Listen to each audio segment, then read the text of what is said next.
Jokowi serius mendirikan partai politik ataukah hanya sebatas membangun narasi-narasi bahwa sebenarnya Jokowi itu ingin memberikan satu perspektif bahwa sebenarnya partai politik itu harus modern, bahwa partai politik itu adalah satu institusi yang tidak boleh dimonopoli oleh elit-elit tertentu. Saya selalu mengatakan ke kawan-kawan media, Jokowi ini sebenarnya punya segala-galanya untuk mendirikan partai politik. Coba tunjukkan ke kita apa yang kurang dari Jokowi. Tak ada satupun yang sebenarnya mengkonfirmasi Jokowi itu tak punya segalanya untuk mendirikan partai politik. Satu, tentu saja pengalaman politik Pak Jokowi jadi wali kota Solo, kemudian gubernur Jakarta, menjadi presiden Republik Indonesia 2 periode, punya relawan, punya jejaring yang kuat. Teman-teman, jumpa lagi di channel Parameter 99. Nah, kali ini ada informasi yang sangat menarik, yaitu Pak Jokowi ingin mendirikan partai politik yang sangat luar biasa ya. Ketika itu terjadi, berarti Pak Jokowi itu akan mengubah peta politik Indonesia. Sekaligus pasti banteng akan ketar-ketir, karena dijamin ya, masyarakat Indonesia itu sangat menyukai Pak Jokowi. Nah, untuk lebih jelasnya, mari kita lihat bagaimana analisa dari Mas Adi Praitno. Bahwa Pak Jokowi itu sempat berbicara dengan para relawan-relawannya soal kemungkinan mendirikan partai politik. Nama partainya adalah Partai Super TBK, bisa juga disebut dengan Partai Super Sangat Terbuka. Inilah yang kemudian sehari 2 hari ini saya banyak sekali ditanyakan oleh kawan-kawan media, apakah Pak Jokowi serius mendirikan partai politik ataukah hanya sebatas membangun narasi-narasi bahwa sebenarnya Jokowi itu ingin memberikan satu perspektif bahwa sebenarnya partai politik itu harus modern, bahwa partai politik itu adalah satu institusi yang tidak boleh dimonopoli oleh elit-elit tertentu. Saya selalu mengatakan ke kawan-kawan media, Jokowi ini sebenarnya punya segala-galanya untuk mendirikan partai politik. Coba tunjukkan ke kita apa yang kurang dari Jokowi. Tak ada satupun yang sebenarnya mengkonfirmasi Jokowi itu tak punya segalanya untuk mendirikan partai politik. Satu, tentu saja pengalaman politik Pak Jokowi jadi wali kota Solo, kemudian gubernur Jakarta, menjadi presiden Republik Indonesia 2 periode, punya relawan, punya jejaring yang kuat, approval rating yang cukup tinggi, kinerja politiknya diapresiasi, dan seterusnya, dan seterusnya. Dan yang paling penting, Jokowi itu kan adalah sebagai sosok yang sangat aktif melakukan belusukan-belusukan politik. Satu sikap yang sebenarnya sangat disukai oleh masyarakat. Karena harus diakui masyarakat kita secara umum sangat suka dengan pemimpin, dengan elit yang kalau dia cukup aktif mengunjungi masyarakat di bawahnya. Itulah yang saya sebutkan sejak awal, bahwa sebenarnya Jokowi ini kalau kita bicara tentang infrastruktur, kalau bicara tentang suprastruktur politik, sebenarnya sudah memiliki segala-galanya untuk mendirikan partai politik yang baru. Itulah yang sebenarnya per hari ini publik itu nunggu kapan kira-kira Partai Super TBK Pak Jokowi ini akan segera dideklarasikan.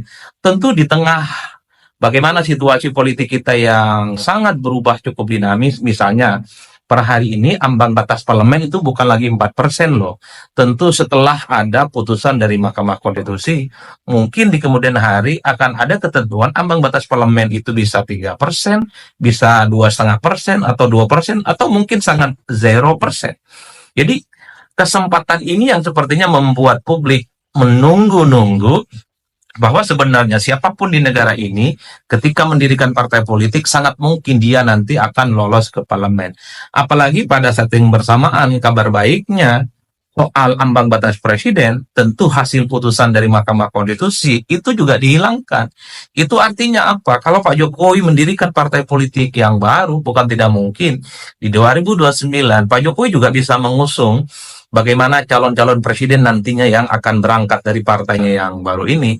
Itulah yang sebenarnya mengkonfirmasi kenapa sebenarnya pada saat yang bersamaan publik itu menunggu kira-kira kapan secara eksplisit, secara definitif Jokowi dengan seluruh jajaran politiknya, Jokowi dengan seluruh kekuatan dan para relawan politiknya mendeklarasikan untuk mendirikan partai politik yang baru.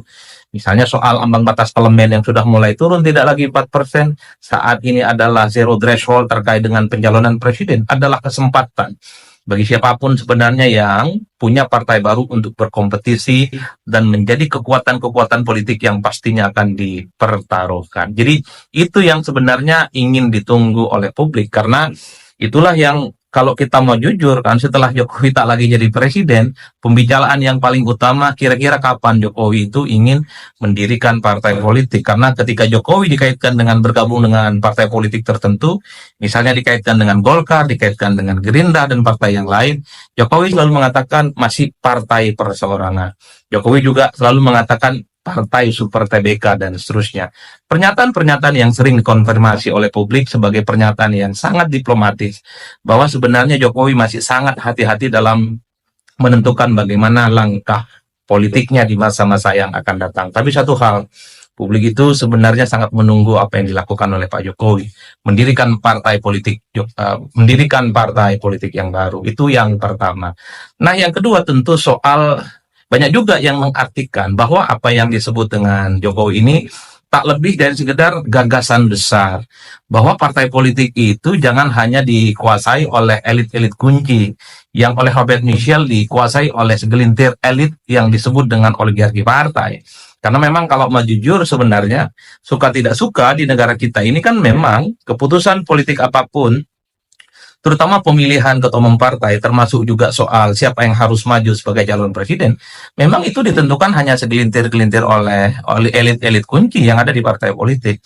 Ada juga yang mengatakan bahwa sebenarnya ketika Jokowi bicara tentang partai super TBK atau partai perorangan, sebenarnya Pak Jokowi itu ingin mengendorse bagaimana partai politik di masa-masa yang akan datang. Semua partai politik yang ada di Indonesia itu adalah menjadi partai yang terbuka dan menjadi partai modern. Salah satunya adalah semua keputusan jangan hanya ditentukan oleh satu orang, yaitu ketua umum partai. Bahwa segala keputusan strategis koalisi tentang bagaimana arah kebijakan partai itu bukan hanya domain satu orang, tapi kemudian dikendalikan atas nama keterbukaan, musyawarah, mufakat, dan seterusnya, dan seterusnya. Jangan-jangan hanya itu yang sebenarnya ingin disampaikan oleh Pak Jokowi, bukan mendirikan partai politik formal, ikut pemilu, ikut pilpres, berkompetisi, dan seterusnya. Tapi bahwa ketika Jokowi bicara tentang partai super TBK, atau bicara tentang Jokowi itu terkait dengan partai perorangan, itu tidak lebih dari sebatas kritik politik. Bagaimana praktik-praktik partai yang ada di negara kita memang selama ini cukup tersentralisasi kepada ketua umum tertentu, hanya terpusat pada elit-elit partai politik tertentu. Dalam studi-studi ilmu politik memang tidak bisa dibantah. Orang seperti Robert Michel mengatakan bahwa di partai itu ada yang disebut dengan oligarki partai. Siapa oligarki partai? Ketua umum, bisa sekjen dan bendahara, atau ketua umum, wakil ketua umum, sekjen dan bendahara. Orang-orang inilah yang sebenarnya jumlahnya tidak banyak, dia mendeterminasi bagaimana keputusan politik partai, dan di mana keputusan partai itu kader-kader di bawahnya harus tegak lurus dan sami'na wa ta'na. Jadi wajar kalau kemudian ada yang mengatakan gagasan terkait dengan partai super TBK atau partai perseorangan ini adalah sebagai salah satu bentuk kritik sebenarnya Jokowi terkait dengan praktik-praktik politik, terkait dengan praktik-praktik partai politik yang ada di negara kita yang memang itu sangat terpusat pada satu orang. Wajar kalau kemudian ada juga yang mengatakan jangan-jangan ini adalah kritik satir Jokowi yang memang dialamatkan kepada PDIP, mantan partainya yang sejak kurang lebih sekitar 23 tahun lamanya bersama dengan Jokowi. Karena mungkin juga publik tahu bahwa kalau bicara tentang PDIP, maka keputusan politiknya hanya ada di Megawati Soekarno Putri sebagai veto player, the one and only yang memutuskan bagaimana arah kebijakan partai. Kader yang lain, kader yang di bawah, jangan pernah bisa memberikan masukan dan input apapun kalau bicara tentang PDIP. Jadi publik seakan-akan mengkonfirmasi, ya dikait-kaitkan bahwa partai super TBK atau partai perorangan yang sering diamplifikasi oleh Jokowi tidak lain dan tidak bukan hanya ingin menyampaikan pesan politiknya kepada PDIP, partai politik yang sempat bersama dengan Pak Jokowi. Tapi ingat bahwa oligarki partai, keputusan partai itu juga hanya ditentukan oleh satu atau segelintir orang. Itu bukan hanya di PDIP. Semua partai politik yang ada di negara kita, hakul yakin, rakyat juga semua tahu, hanya ditentukan oleh segelintir elit. Bahkan kalau kita tahu bahwa kekuatan partai politik di negara kita ini memang terpusat pada satu orang. Misalnya kalau PDIP tentu ada Megawati di situ, ada terah politik Soekarno. Misalnya kita melihat bagaimana Partai Demokrat, publik juga tahu Partai Demokrat itu adalah replika politik dari Pak SBY yang kemudian mampu memenangkan pertarungan Pilpres 2 kali. Siapa yang bisa membantah kalau bicara Demokrat itu adalah keluarga besar Pak SBY lah yang kemudian menjadi faktor determinan. Jadi tidak mengherankan setelah begitu banyak pergantian suksesi kepemimpinan di Partai Demokrat, ya AHY adalah sebagai ketua umum yang dinilai terah politiknya SB. Apalagi partai Gerindra, publik juga tahu Gerindra itu adalah DNA politiknya Prabowo. Apa yang terjadi pada Gerindra hari ini, visi misi terkait dengan kebijakan, terkait dengan pro rakyat, itu persis sama dengan gagasan-gagasan Prabowo Subianto sebelum terjun ke politik dan sebelum mendirikan Partai Gerindra. Termasuk juga bisa kita cek dengan partai-partai yang lain. Hampir ketua umum partai di negara kita, misalnya seperti PKB, kita bisa cek. Muhaimin itu nyaris tidak pernah tergantikan jadi ketua umum partai sejak zaman SBY. Kalau tidak salah, per hari ini pun PKB itu yang jadi ketua umum adalah Muhaimin Iskandar. Itu adalah fenomena yang sebenarnya ingin dikritik juga secara tidak langsung. Meski sebenarnya pernyataan Pak Jokowi, Partai Super TBK, Partai Perorangan, ini seakan-akan hanya spesifik mengarah kepada PDIP. Bahkan sebenarnya kalau mau jujur, pernyataan Pak Jokowi ini bisa nyasar kemana-mana, bisa ke Demokrat, bisa ke Gerindra, bisa ke PKB, yang per hari ini ketum partainya juga tidak pernah tergantikan oleh siapapun. Begitupun dengan Nasdem, kita tahu sejak berdiri sampai hari ini tidak pernah ada pergantian apapun pada level ketua umum partai. Begitupun kalau kita mau cek di Partai Amanat Nasional misalnya, ketua umumnya sudah 3 periode dan seterusnya dan seterusnya. Jangan-jangan yang disebut dengan Partai TBK atau Partai Super TBK atau Partai Perseorangan yang silih berganti digunakan oleh Pak Jokowi tidak lebih dari sekedar bagaimana semacam gagasan dan wacana supaya regenerasi kepemimpinan di partai politik itu terjadi secara simultan.